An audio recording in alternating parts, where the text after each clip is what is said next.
আপনার শিশুর বারবার গলা ব্যথা, কানের ইনফেকশন কিংবা বুকে সংক্রমণ হচ্ছে, ডাক্তার কি জিম্যাক্স সিরাপ লিখে দিয়েছেন? তাহলে আজকের ভিডিওটি আপনার জন্য।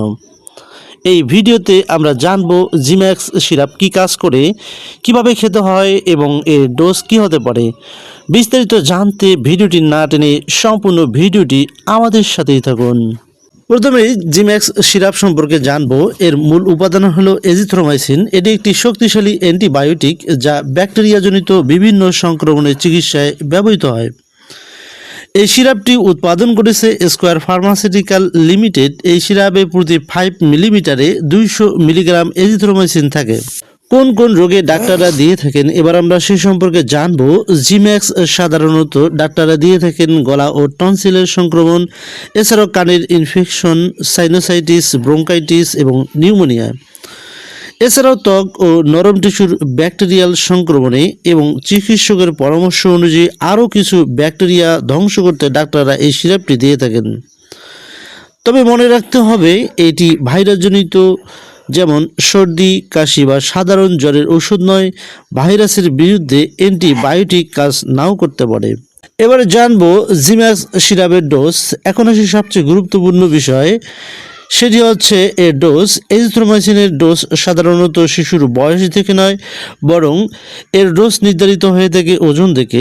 সাধারণ নিয়ম অনুযায়ী প্রতি কেজি ওজনের জন্য 10 মিলিগ্রাম করে দৈনিক একবার 7 দিন অথবা চিকিৎসকের পরামর্শ অনুযায়ী এই সিরাপটি খেতে হয়। জিম্যাক্স কিভাবে সিরাপ আকারে প্রস্তুত করবেন, এবার আমরা সে সম্পর্কে জানব। যেহেতু এটি পাউডার ফর সাসপেনশন, তাই প্রথমে সিরাপ তৈরি করতে হবে। বোতলের ভিতরের পাউডার হালকা ঝাঁকিয়ে নিতে হবে, তারপর নির্দেশনা অনুযায়ী ফুটিয়ে পানি ঠান্ডা করে পানি যোগ করতে হবে।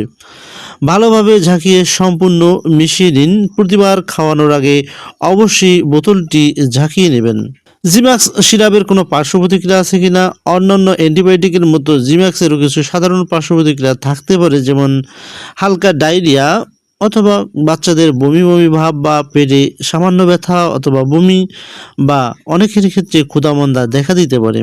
বেশিরভাগ ক্ষেত্রে এই পার্শ্ব প্রতিক্রিয়াগুলো সাময়িক এবং গুরুতর নয়, তবে শ্বাসকষ্ট, শরীরে র্যাশ, মুখ ফুলে যাওয়া বা গুরুতর অ্যালার্জির লক্ষণ দেখা দিলে দ্রুত চিকিৎসকের শরণাপন্ন হতে হবে। সম্মানিত ভিউয়ার্স, গুরুত্বপূর্ণ সতর্কতা, মনে রাখবেন অ্যান্টিবায়োটিক কখনো নিজের ইচ্ছে মতো শুরু করবেন না।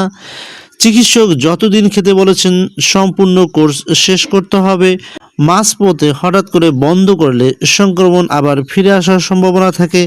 তাই ডাক্তার যতদিন অ্যান্টিবায়োটিক খেতে বলেছেন ঠিক ততদিন এর ডোজ পূর্ণ করতে হবে।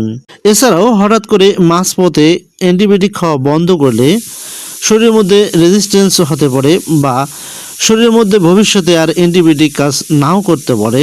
অন্য কারো প্রেসক্রিপশন দেখে ঔষধ ব্যবহার করা উচিত নয়। লিভার রোগ, হৃদরোগ অথবা এজিথ্রোমাইসিনে অ্যালার্জি থাকলে অবশ্যই চিকিৎসককে জানাতে হবে।